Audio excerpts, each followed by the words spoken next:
খবর পড়ছি প্রিয়া বিশ্বকর্মা। প্রথমে বিশেষ বিশেষ খবর।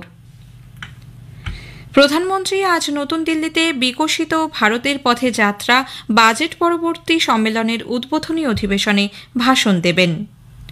দিল্লিতে ইউপিএসসি কোচিং সেন্টারে 3 শিক্ষার্থীর মৃত্যুর ঘটনায় স্বরাষ্ট্রমন্ত্রক তদন্ত কমিটি গঠন করেছে।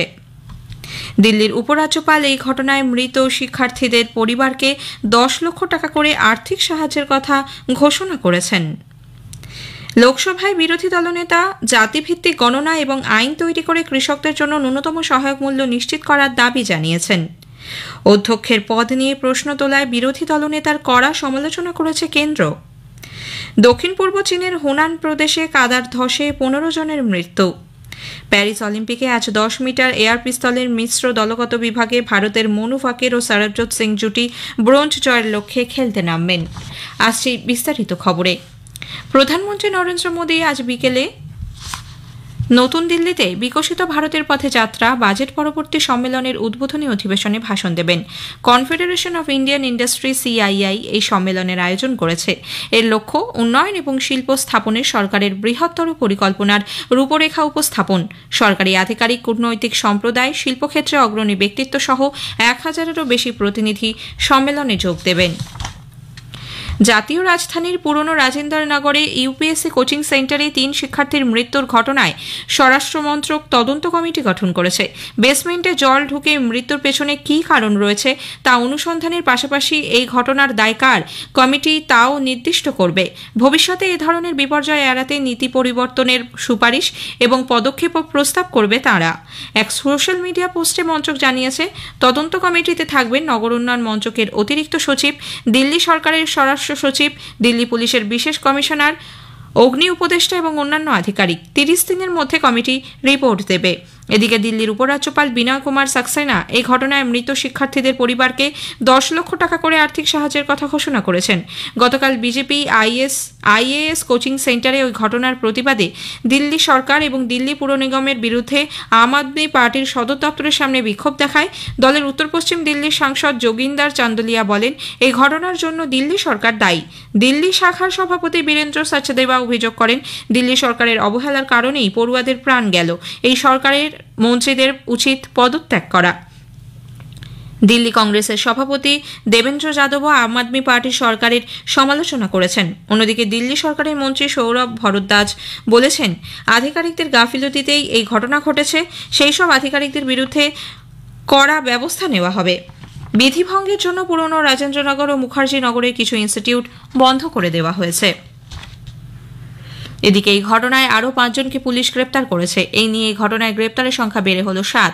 ডিসিপি সেন্ট্রাল এম হর্ষবর্ধন জানিয়েছেন, ধৃতদের মধ্যে 4 জন বেসমেন্টের মালিক, বাকি একজন সেই ব্যক্তি যার গাড়ির ধাক্কায় বেসমেন্টের দরজা ক্ষতিগ্রস্ত হয়েছিল বলে প্রাথমিক অনুমান। ওই বেসমেন্টে ব্যবসায়িক কাজের অনুমতি ছিল না বলে তিনি জানান। এই ঘটনায় দিল্লি পুর নিগমের ভূমিকাও খতিয়ে দেখা হচ্ছে। সংসদের উভয় কক্ষে গতকাল দিল্লির কোচিং সেন্টারে ইউপিএসসি পরীক্ষার্থীদের মৃত্যুর বিষয়টি নিয়ে আলোচনা হয়। লোকসভায় 0 আওয়ারে বিজেপি সাংসদ বাঁশুরি স্বরাজ অভিযোগ করেন, দিল্লি সরকারের গাফিলতিতেই এই দুর্ঘটনা। আম আদমি পার্টি দিল্লিতে গত 10 বছর ধরে ক্ষমতায় রয়েছে। দিল্লি পুর নিগমের দায়িত্বে আছে বিগত 2 বছর। এই সময় নিকাশি ব্যবস্থার কোনো উন্নতি হয়নি। কংগ্রেসের শশী থারুর বলেন, এই ঘটনায় কোনো ক্ষতিপূরণে যথেষ্ট নয়। বাড়ি নির্মাণ সংক্রান্ত অনেক বিধি এই শহরে লঙ্ঘিত হয়েছে। সমাজবাদী পার্টির নেতা অখিলেশ যাদব যেসব আধিকারিক ওই কোচিং সেন্টারকে নো অবজেকশন সার্টিফিকেট দিয়েছিলেন তাদের বিরুদ্ধে কঠোর ব্যবস্থা গ্রহণের দাবি জানান। রাজ্যসভাতে আলোচনার সূত্রপাত করে বিজেপির ডক্টর সুধাংশু ত্রিবেদী বলেন, দিল্লি সরকার এই ঘটনার দায় এড়াতে পারে না। তৃণমূল কংগ্রেসের ডেরেক ওব্রায়েন এই ঘটনায় গভীর উদ্বেগ প্রকাশ করে রেল দুর্ঘটনা, মণিপুরে হিংসা, নিট পরীক্ষা, অসমে বন্যার পাশাপাশি বেকারত্ব, কৃষকদের সমস্যা নিয়ে কেন সংসদে আলোচনা করতে দেওয়া হচ্ছে না তা নিয়ে প্রশ্ন তোলেন। কেন্দ্রীয় শিক্ষামন্ত্রী ধর্মেন্দ্র প্রধান বলেন, কোচিং সেন্টারগুলির ওপর নিয়ন্ত্রণ রাখতে চলতি বছরের জানুয়ারিতে কেন্দ্র নির্দেশিকা জারি করে।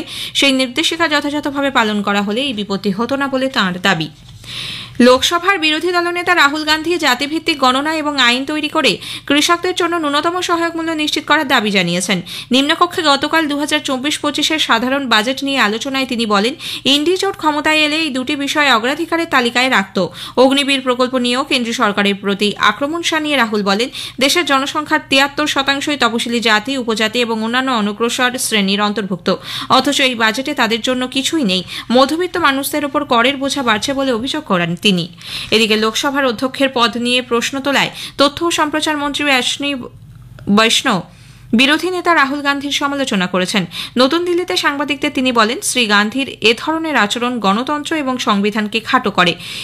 ইউপিএর আমলে তার নিজের সরকারের অধ্যাদেশ জনসমক্ষে ছিঁড়ে ফেলার ইতিহাসও রাহুল গান্ধীর রয়েছে বলে অশ্বিনী বৈষ্ণব তা স্মরণ করিয়ে দেন। রাহুলের এই হেন আচরণ প্রমাণ করে যে সংবিধানের প্রতি তার কোনো শ্রদ্ধা নেই। এদিকে সংসদ বিষয়ক মন্ত্রী কিরেন রিজিজুও লোকসভায় বিরোধী দলনেতার আচরণের নিন্দা করেছেন। তিনি বলেছেন, অধ্যক্ষ হলেন সভার রক্ষাকর্তা। কংগ্রেস নেতা অধ্যক্ষকে সমানে প্রশ্ন করে গেছেন।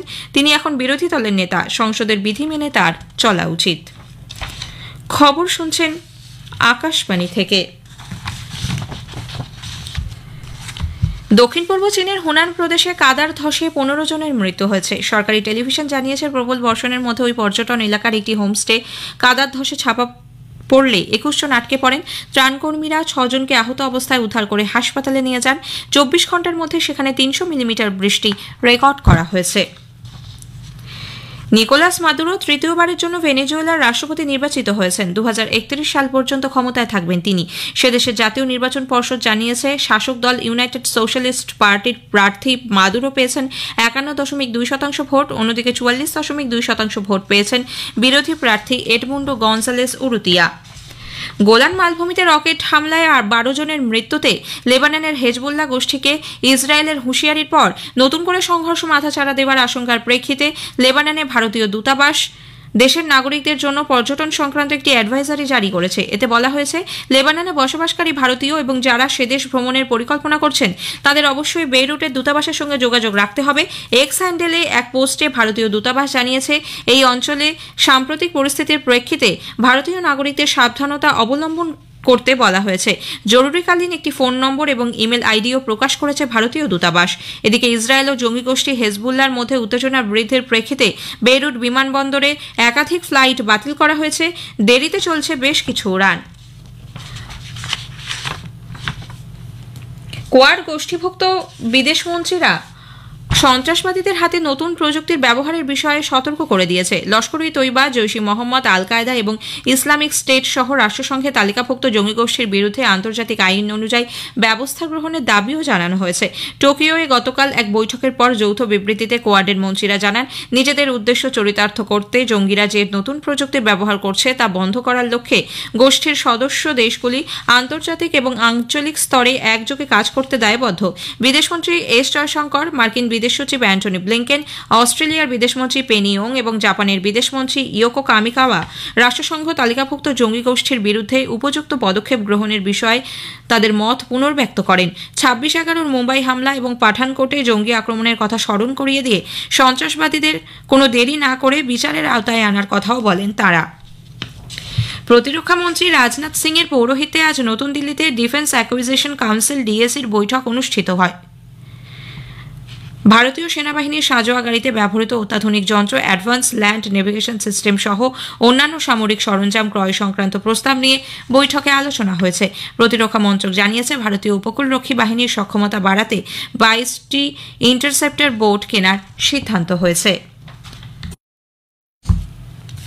1477 জন পুণ্যার্থীর একটি দল আজ জম্মুর ভগবতীনগর বেস ক্যাম্প থেকে পবিত্র অমরনাথ গুহা অভিমুখে রওনা দিয়েছেন। দলে আছেন 1142 জন পুরুষ, 254 জন মহিলা, 3টি শিশু, 66 জন সাধু ও 12 জন সাধ্বী। এদের মধ্যে 377 জন বালতাল ও 1100 জন পেহেলগাঁও রুটে যাত্রা করছেন।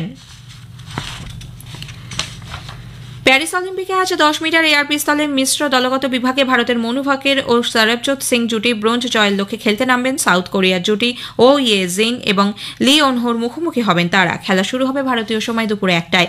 এর আগে প্রথম ভারতীয় মহিলা শুটার হিসেবে 10 মিটার এয়ার পিস্তল ইভেন্টে ব্রোঞ্জ জিতেছেন মনু।